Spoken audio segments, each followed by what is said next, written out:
History is also filled with examples where people tried to wait it out and were sucked up and consumed by a horror much worse than they imagined. We are at one of those moments. We are at one of those moments. So a lot of responsibility. When we refuse fascism says that Trump, his regime, is an existential threat to humanity, every day that becomes more true.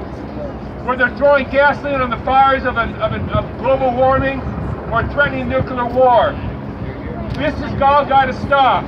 Refuse Fascism, again, it's the organization with a commitment and a viable strategy to drive out this regime, to sustain non-violent, growing protest, a different kind of protest that goes into the streets until there are millions standing up before the eyes of the world saying, this regime is illegitimate, this regime is fascist, and we won't leave till they go.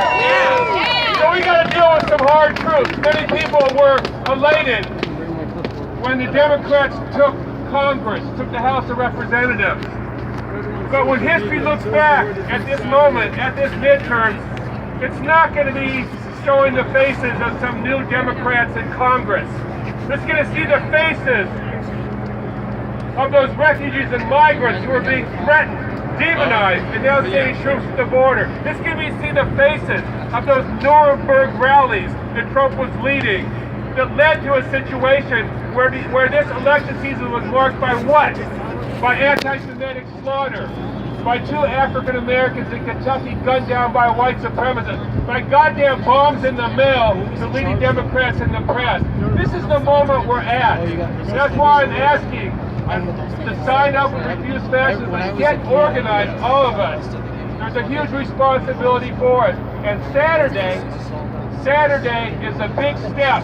It's not just here. It's happening in several cities around the country, going into the streets around the demand of Trump and Pence must go. So sign up. Say what? Look, and here's the thing. I want to say this. For Trump and Pence, there is no principle, no red line, no law that he will not trample on. That's the nature of fascism. For the Democratic Party leadership, there is no goddamn obstacle they won't retreat from. Here's what they're saying is, first they came for the Muslims. I went out and protested, then I did nothing while it got pushed through. Then they came for the immigrants. I talked about health care. They are not standing up. We cannot rely on them. It's us. It's us. Look around.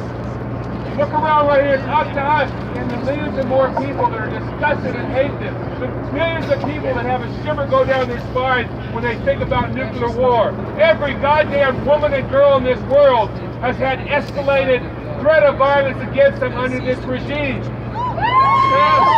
It's people like us that really hurt when we heard the cries of those children being ripped apart from their parents on the border. There's millions of us, but we got to go out and get them. It's up to us to go out and get them, and that is our charge, that is our responsibility. All right. So we're going to invite some more people up here to talk. I want to just say a pledge Refuse Fascism has. It starts like this. It goes that we pledge not to give up and not to back down as long as there still is a chance to drive out this regime. But here's the pledge. Repeat after me. In the name of humanity. In the name of humanity. In the name of humanity. In the name of humanity. We refuse. We refuse. We refuse. We refuse. To accept a fascist America. To accept a fascist America. To accept a fascist America. To accept a fascist America. All together. In the name of humanity. All together. In the name of humanity. We refuse a fascist America. No! No! No, no, no! In the name of humanity, we refuse a fascist America!